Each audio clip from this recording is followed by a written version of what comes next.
अस्सलाम वालेकुम dear viewers, एक बार फिर नवीद अंजम खानज़ादा आपकी खिदमत में हाजिर है। इंशाल्लाह आज हम सीखेंगे कि इंट्रांजिटिव किस चीज़ को कहते हैं, इंट्रांजिटिव कौन सा वर्ब होता है। हम चूँकि कर चुके हैं वी फायो में हम ट्रांजिटिव कर चुके हैं। अगर आपने वो वीडियो नहीं देखी है तो लाजमन देखना, ताकि आपको इंट्रांजिटिव को समझने में आसानी पड़े। आज हमारे पास वीडियो है V6, मतलब वर्ब के 6 वीडियो बनने वाली हैं।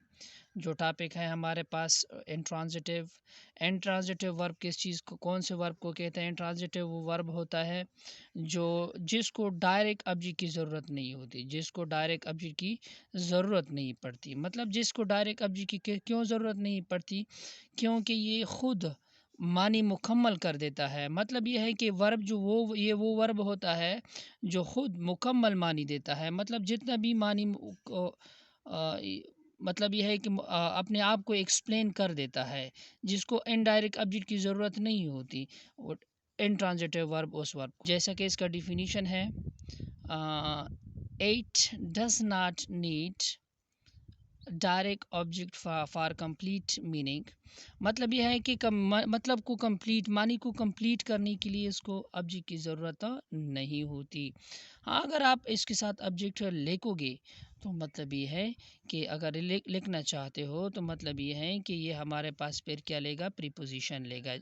अब जो हमारे पास ट्रांजिटिव वर्ब होते हैं, जब उससे आप ऑब्जेक्ट को हटाओगे, जितनी भी हमारे पास ऑब्जेक्ट है उसको हटाओगे, तो ये क्या लेगा, तो ये क्वेश्चन एराइज करेगा व्हाट या ऑन विच या इन विच। अगर आपने V5 नहीं देखी है तो लाजमन देखना, ताकि आपको समझने में आसानी हो जाए। अब यहाँ पर देखें, ये हमारे पास क्या है, इंट्रांजिटिव जो होते हैं ये वर्ड की बगैर या इन विच की बगैर या ऑन विच के बगैर मुकम्मल जितनी भी क्वेश्चन एराइज होते हैं वो एराइज करेगा। जैसा कि यहाँ पर हमारे पास है ही वॉक्स, यहाँ तक ये मुकम्मल मानी देता है, यहाँ तक ये मुकम्मल मानी देता है वॉक्स के। अब अगर हम इन द स्ट्रीट को नहीं लिखेंगे तो भी मुकम्मल मानी देता है।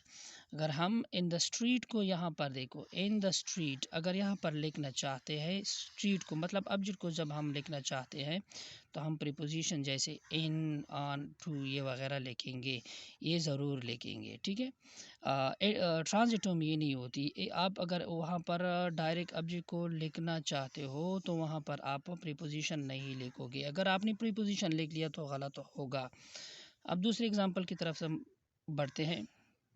दे आर सिटिंग इन बस, तो यहाँ पर मेरा मिस्टेक है इन द बस, तो यहाँ पर मैंने द लिख लिया। ठीक है, इन द बस, यहाँ पर इसकी जगह पर यहाँ पर मैंने क्या लिखा, इन द बस। ठीक है, तो यहाँ पर हमारे पास क्या है, they are sitting in the bus. ठीक है, तो ये अगर मैं द बस को हटाऊँ यहाँ से, ठीक है, एन को भी हटाऊँ, ठीक है, तो यहाँ पर ये हमारे साथ दे आर सिटिंग ये मुकम्मल मानी देता है। तो ये जो सिटिंग है हमारे पास ये क्या है, इंट्रांजिटिव वर्ब है। अब अगर मैं इससे मज़ीद मानी मतलब ये है कि मज़ीद एक्सप्लेन करना चाहता हूँ तो मैं क्या लिखूँगा, डायरेक्ट या इनडायरेक्ट ऑब्जेक्ट को लिखूँगा। तो उससे पहले मैं ज़रूर प्रीपोजिशन लिखूँगा। अब यहाँ पर देखिए, you attack them, you attack not where. देखो यहाँ पर they are sitting where, they walks ना ही वॉक्स वेयर, तो क्वेश्चन एराइज कर देता है वेयर का। अब यहाँ पर देखिए यू अटेक ऑन विच, देखो तो ये हमारे पास क्या है, इंट्रांजिटिव नहीं, ये ट्रांजिटिव वर्ब है।